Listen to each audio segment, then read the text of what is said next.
Hi, Jordan with Modular Solutions. Today we're going to talk about trimming a mesh panel around the set screw side of a speed lock fastener.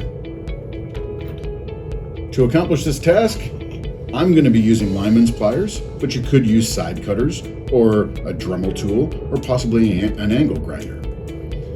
To do this, I'm simply just going to take off one square from this mesh